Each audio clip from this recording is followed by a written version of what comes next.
Have you ever wondered why some conversations feel more natural than others? As you can see, sentences like, "Hey, what's up?" and "I'm good, how are you today?" are quite different. In this video, I will go through formal and informal language, and our friend ChatGPT will help us with that. Understanding this difference is crucial when learning a language, as it significantly impacts how effectively you communicate.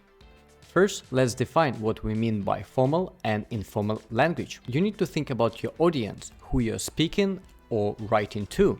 Formal language is used in professional, serious contexts where politeness is important.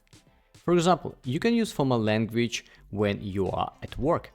Informal language, on the other hand, is used in casual, familiar, or relaxed situations, like chatting with friends or family. Now, let's explore some specific words that differ between formal and informal context, and I will ask ChatGPT for some examples. First, you need to launch ChatGPT Voice by clicking on Headphones. And can you give me a formal equivalent of the word get? To formally equivalent to get, you can use obtain or acquire. Can you give me an example of word acquire? Certainly, he was able to acquire a rare book for his collection.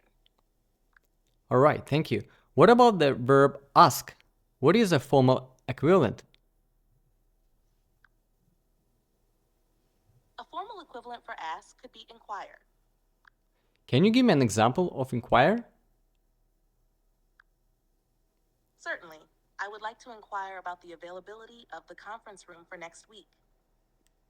Alright, what about, can you give me a formal equivalent for the word cheap? A formal equivalent for cheap could be inexpensive.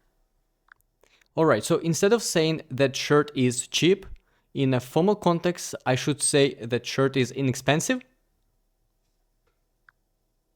Yes, that's correct. Inexpensive is a more formal way to say that something is cheap. Okay, now, can you give me a formal equivalent of the word expensive? A formal equivalent for expense could be cost or What is the formal equivalent for the word fat?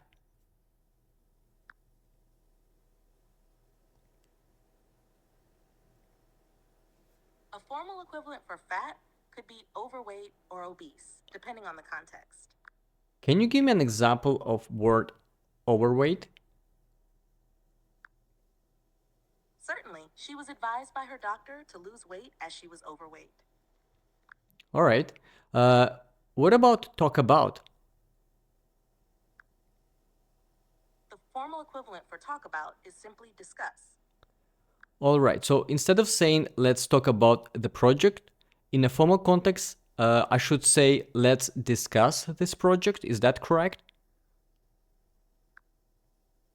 Yes, that's correct. Saying, let's discuss this project is more formal than saying, let's talk about the project. Thank you for your help, ChatGPT. By the way, is there a formal equivalent of help? Yes, a formal equivalent for help could be assist. So can I say thank you for assisting me, ChatGPT?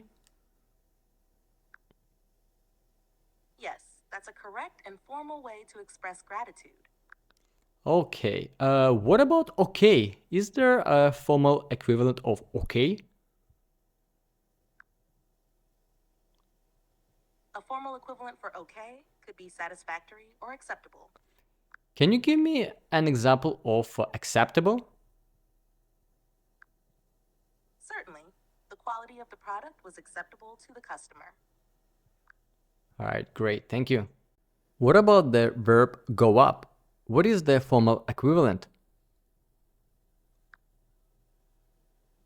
A formal equivalent for go up could be increase or rise. So, is this sentence grammatically correct? The prices are increasing? Yes, that sentence is grammatically correct. Another important thing about formal versus informal language that no contractions can be used in formal language, but it is totally fine to use it in informal. For example, will not becomes won't. Do not becomes don't. Contractions are commonly used in both spoken and written English to make the language more casual. Now let's ask ChatGPT if I can use abbreviations. Hey ChatGPT, can I use abbreviations such as ASAP, which stands for as soon as possible in a formal language? Yes, you can use abbreviations like ASAP in formal language, but it's generally best to avoid them in very formal writing, such as academic papers or formal business communications. Alright, thank you. Can I use emojis if I write an email to my boss? And this email should be in a formal language? No, it's generally not appropriate to use emojis in formal emails, especially when writing to your boss. It's best to keep the tone professional and use plain text. Alright, what about idioms? Can idioms be used in formal language? Using idioms in formal language can be risky because they may not be universally understood or could be seen as too casual. It's safer to avoid using idioms in formal writing unless you are sure they are widely recognized and appropriate for the context. Understanding the difference between formal and informal language is crucial for effective communication, especially in different social and professional life. Formal language shows respect and helps you to sound more professional, while informal language creates a sense of familiarity and it is more personal. Informal language is more casual and spontaneous. Alright, it was a quick guide to formal versus informal language with a little help of our friend ChatGPT. If you find this video helpful, don't forget to like, share and subscribe, and let me know in the comments if there are any other topics you would want me to cover. Thank you for watching and see you soon. Bye bye.